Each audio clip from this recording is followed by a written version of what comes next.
कि आज हम कहाँ आए, क्योंकि आज साल का 2023 का आखिरी तारीख है। आज 31 तारीख है। कल नया साल 2024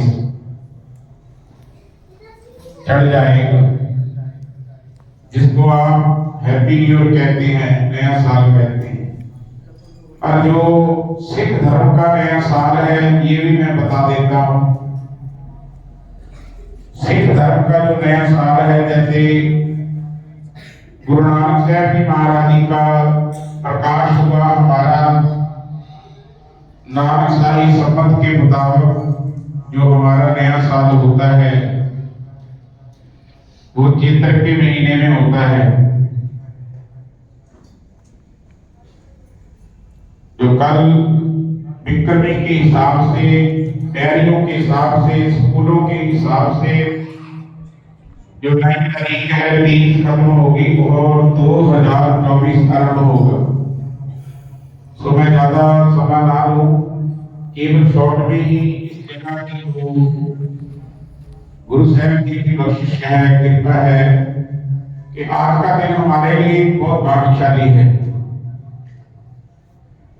आज हम उस जगह पर आए हैं जहां पर हर मनोकामना पूर्ण होती है, हर इच्छा पूरी होती है। ये गुरु तेग बहादुर जी का पावन पवित्र ऐतिहासिक स्थान है, जिसका नाम गुरुद्वारा दुख निवारण गुरु का ताल साहिब है। दुख निवारण इस स्थान का नाम क्यों है? क्योंकि यहाँ पर गुरु तेग बहादुर जी, नौवें गुरु जी, जब पंजाब से चलकर हिंदू धर्म की रक्षा के लिए, तिलक जज्जों की रक्षा के लिए गुरु तेग बहादुर नौवें गुरु जी उन कश्मीरी पंडितों की पुकार को सुनकर उनके धर्म को बचाने के लिए चले, तो आगरा में आए, जहां पर आज हम बैठे हैं इस गुरुद्वारा साहिब, इस जगह पर आए। गुरु जी इस जगह पर क्यों आए?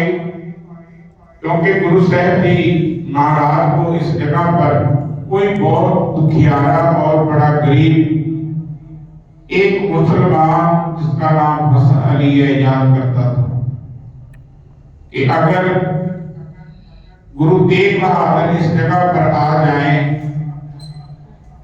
वो क्यों याद करता था? क्योंकि औरंगजेब जो बादशाह था, जिसने सोचा था कि मैं सनातन धर्म, आर्य समाज, हिंदू समाज को खत्म करके रहूंगा, तो गुरु तेग बहादुर साहब ने कहा था कि तू तो खत्म करेगा पर मैं इस धर्म को बचाऊंगा।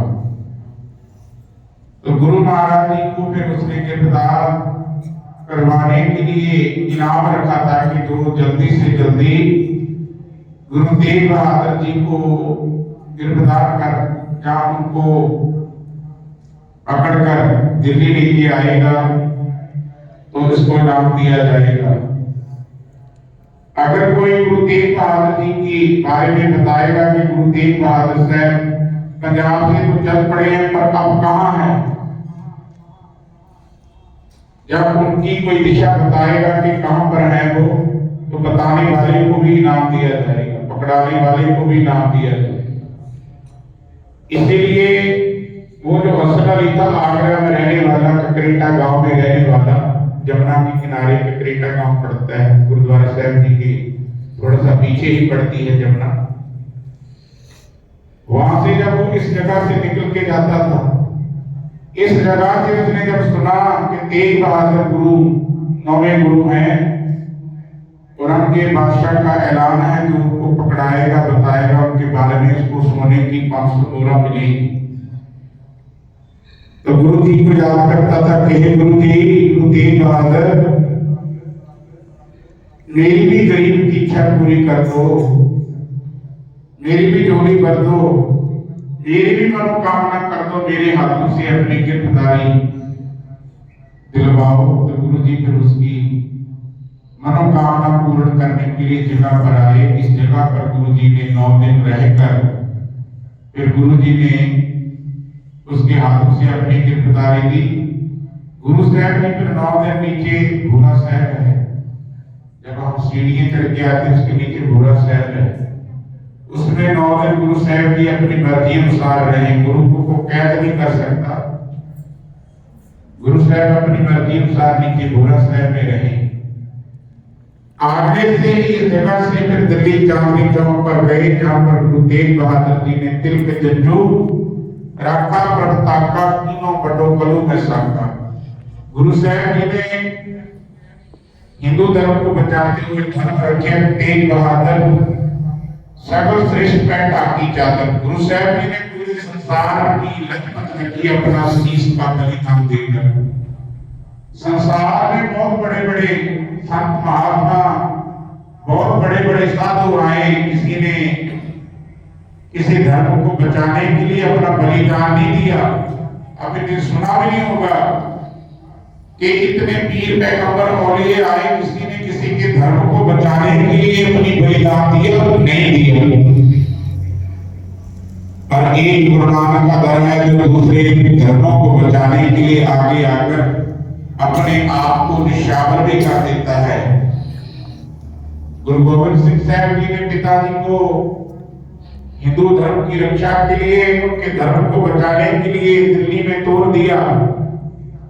और फिर गुरु गोविंद सिंह साहब जी ने अपने पुत्रों को भी, 4 शहजादों को, अभी जो दिन चल रहे हैं, स्कूल के बच्चों को पता होना चाहिए कि इन दिनों में जो पुराने समय में एक बच्चों का जो दिवस आता है, उस दिवस का नाम वीर बाल दिवस रख दिया गया। आपको पता हो, वीर बाल दिवस। वीर बाल का भाव अर्थ है कि वीरता, जोधे, बालपन में जो छोटे साहबजादे बाबा फतेह सिंह जी, बाबा जुझार सिंह जी, बाबा अजीत सिंह जी, बाबा जोरावर सिंह जी, जिन्होंने छोटी सी उम्र में बता दिया कि जब किसी धर्म के ऊपर भीड़ पड़े तो संकोच नहीं करना चाहिए, किसी के दूसरे के लिए परोपकार कर देना चाहिए। फिर गुरु गोविंद सिंह साहब जी महाराज जी ने पिता को धर्म को बचाने के लिए दिल्ली में भेज दिया। फिर गुरु गोविंद सिंह साहब जी ने छोटे साहबजादे जो उनके पुत्र थे, बाबा अजीत सिंह जी, बाबा जुझार सिंह जी, बाबा फतेह सिंह जी, बाबा जोरावर सिंह जी, माता गुजर कौर को शहीद करवाया।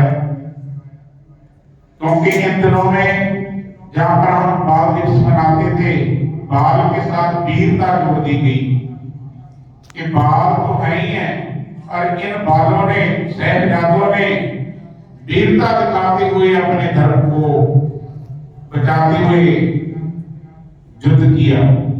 तो मैं ये कहना चाहूंगा कि आज आप गुरु के ताल में आए हैं, जिस जगह से गुरु तेग बहादुर जी ने गिरफ्तारी दी। आज यहाँ पर जो बच्चे आए हैं वो यहाँ पर नमन करके, अरदास करके जाएंगे। जिस भी क्लास के बच्चे हैं, अरदास करें कि गुरु महाराज हमारे सर के ऊपर भी अपना मेहराबत भरा हाथ रखो कि हम देश कौम की सेवा कर सके, हमको अच्छी बुद्धि दो, जो हम पढ़ाई में सफलता पाए। इन बच्चों में से कोई बहुत बड़ा आगे कोई नेता भी बन सकता है, कोई बहुत बड़ा वैज्ञानिक भी बन सकता है, कोई पुलिस वाला भी बन सकता है, कोई जज बन सकता है, कोई वकील बन सकता है। बच्चों में नहीं है, सब कुछ भविष्य आपके हाथ में। जब हम पढ़ाई करते हुए गुरु की शरण में आकर ये अरदास करके जाएंगे, हमको गुरु जी जिस स्कूल से आज हम सब मिलकर तेरे चरणों में आए, गुरु तेग बहादुर हमको अच्छी शिक्षा, अच्छी बुद्धि दे, जहां हम अपने माता पिता की भी सेवा करें। मैं बच्चों को बेनती करूंगा, सबसे पहले जो सेवा है वो घर से शुरू होती है। गुरु ग्रंथ साहिब जी में शब्द आता है, गुरुदेव माता, गुरुदेव पिता। सबसे पहले माता पिता को नमन करना है। हमारे भारत की संस्कृति थी कि सबसे पहले बच्चे जो है अपने माता पिता को नमस्कार करते हैं, बाद में जिससे शिक्षा प्राप्त करनी है, चौथे जगह पर फिर गुरु आप सहायता करता है। ये ना हो कि घर में एक माँ खटिया पर लेटी है, घर में मेंबर कम है, वो पानी मांग रही है कि पानी पिला जा बेटा, है मेरी बेटी पानी दे जा। वो कहती है रुक जाओ पिताजी, मैंने कहीं लंगर लगाया है, मैं पहले वहां से आ जाऊं, लंगर खिला के सबको, पानी पिला के सबको। एक घर में एक माँ पानी की पुकार करी, उसको पूछती ना। इसलिए सबसे पहले शिक्षा में हमेशा आपने तरक्की लेनी है, कामयाबी लेनी है, सबसे पहले अपने माता पिता को नमन किया करो। और हमारी भारत की संस्कृति थी कि पुराने समय में हम सर पर कपड़ा रखते थे, चुन्नी रखते थे, सिर रखते थे, पल्लू रखते थे। आज तो पता नहीं कहां चला। केवल पल्लू जो है, सिर ढकना केवल गुरुद्वारा साहब में वो अभी तक बरकरार है। इसलिए हम कहते हैं कि जो भी गुरुद्वारा साहब में प्रवेश करे, सर के ऊपर कपड़ा रखे। उस समय, पुराने समय में भी, अभी भी कई ऐसी जगह है जहां पर जो पढ़ाई भी लोग करते हैं, बच्चे पढ़ते हैं, तो तभी भी सर पे कपड़ा रखते हैं। एक हमारी शिक्षा लेते हुए हमारे में आस्था भी होनी चाहिए, हमारे में श्रद्धा भी होनी चाहिए। इसलिए मैं कहूंगा कि भाई सर को ढके रखना ये हमारी गुरुद्वारा साहब जी की मर्यादा है। सब जगह की होती थी, पर केवल अभी ये गुरुद्वारा साहब ही रह गई। सबसे पहले माता पिता की सेवा करनी, उनको नमन करके फिर आगे शिक्षा लेने जहाँ जाना, फिर आगे तुम्हारे टीचर आ गए, पढ़ाने वाले, शिक्षा देने वाले, उनको नमन करना, फिर पूरी जिम्मेवारी के साथ पढ़ाई करना। क्योंकि हमारे माता पिता पूरे जोर लगाते हैं, पैसा लगाते हैं कि बच्चे पढ़कर ये भारत की संस्कृति को आगे बढ़ाएं, अच्छे अफसर बने, अच्छे रुतबे पर जाएं, उनका पैसा लगता है भाई। पर जब हम इसमें कामयाब नहीं होते तो उनको दुख लगता है कि मैंने इतनी मेहनत की बच्चों के ऊपर, बच्चों ने सफलता क्यों नहीं प्राप्त की। तो इसलिए मैं कहूंगा आज यहाँ अरदास करके जाओ। मेरा कहने का मकसद है कि ये जो बातें हैं कि गुरु तेग बहादुर हमारे सर के ऊपर हाथ रख, यहाँ पर आके किसी की आपने इच्छा पूरी की थी तो हमारी भी इच्छा पूरी करो कि हम घर से ही सेवा शुरू करें, माता पिता की सेवा करें, फिर पाठशाला में जाए, स्कूल में जाए, अपने जो हमारी शिक्षा देने वाले गुरु हैं उनको नमन करें, फिर अच्छा ध्यान लगा के पढ़ें, मेहनत करें। फिर चिंता खत्म हो जाएगी कि मेरे पेपर आएंगे, पता नहीं मैं पास होऊंगा या नहीं होऊंगा। जो सेवा करेगा, मेहनत करेगा तो पास होगा। पर ये वो लोग सोचते हैं कि मैं पास होऊंगा या नहीं होऊंगा, उसका मतलब यही है कि उसने मेहनत नहीं की, उसको डर है कि मेहनत तो मैंने की नहीं, पता नहीं मेरे नंबर आते या नहीं आते। फिर वो बेचारा सब प्रकार के हिले जुले सोचता है कि मैं टीचिंग से किसी का पेपर पता लगता है मैं करके पास हो जाऊं। और जो पढ़ाई मेहनत से हम करेंगे उसमें हमको तरक्की मिलेगी, और उसमें हमको ये पता लगा, एक्सपीरियंस का पता लगेगा कि हमारे को एक एक्सपीरियंस जो सुना हुआ है, एक एक्सपीरियंस जो लेना है वो खुद किया हुआ है। जब हमको ये बात का पता लगेगा कि पढ़ाई कर कर कैसे आगे तरक्की की जाती है, फिर उसमें सफलता ही मिलती है।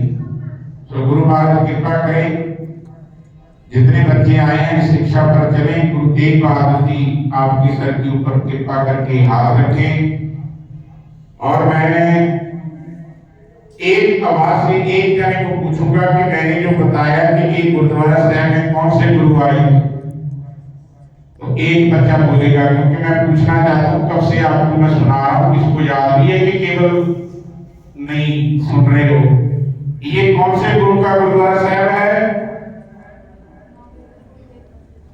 नौवें गुरु गुरु तेग बहादुर। बोलो धन धन श्री गुरु तेग बहादुर, धन धन श्री गुरु, धन धन श्री गुरु।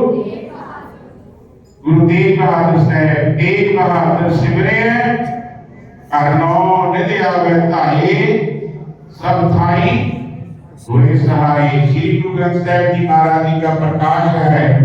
गुरु साहिब जी की वाणी कहती है खत्री ब्राह्मण सूद वैश्य उपदेश चौवर्णों को साझा। इस जगह पर खत्री आ जाए, शूद्र आ जाए, वैश्य आ जाए, नीचे से नीची कुल वाला कोई आ जाए, वो भी एक पंक्ति पर बैठकर लंगर में खाना खाता है। वहां पर ही राजा बैठता है, वहां पर ही गरीब बैठता है। इस गुरुद्वारा साहिब की परंपरा है, किसी ऊंच नीच वाले को ऊपर नीचा नहीं सोचा जाता, सबको एक समान सोचा जाता है और सब धर्मों को एक साथ उपदेश दिया जाता है। किसी को ये नहीं कि वो धर्म माड़ा है, ये धर्म अच्छा है, वो अच्छा नहीं ये माड़ा है।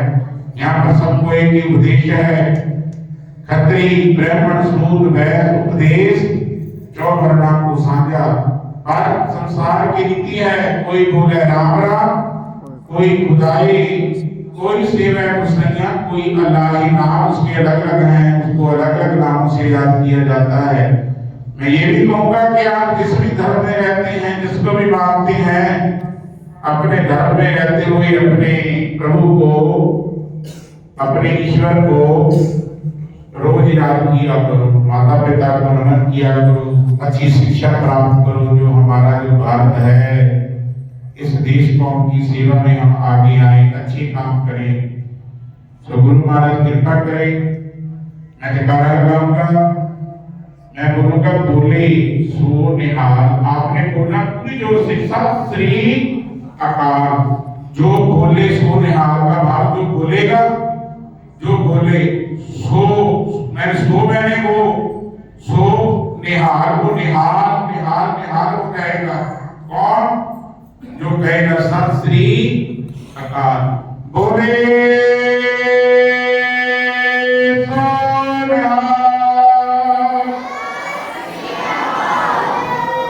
वाहिगुरू जी का खालसा, वाहिगुरू जी की फतेह। अब बच्चे नमन करके उपरांत प्रसाद लेना है। वहां प्रसाद लेके फिर जिसने प्रसाद भोजन खाना है, जितना जिसने खाना है उतना ही लेना। लंगर में जाकर थोड़ा थोड़ा भोजन कीजिए। आगे कल, आज साल की आखिरी तारीख है, कल 2024 की आरंभता होगी, आगमन होगा। तो हम चाहेंगे जो 2024 आ रहा है, जो हमारे से पिछले साल जो गलतियां हो गई, पर आगे जो नया साल आए उसमें प्रभु के चरणों में जुड़कर माता पिता की सेवा करते हुए और देश कौम की सेवा करने के लिए हम अपने आप को आगे आए, अपनी मेहनत करें, उसमें तरक्की पाए। हमारा 2024 नया साल हमारे लिए अच्छी शुभकामना लेके आए। वाहिगुरू जी का खालसा, वाहिगुरू जी की फतेह।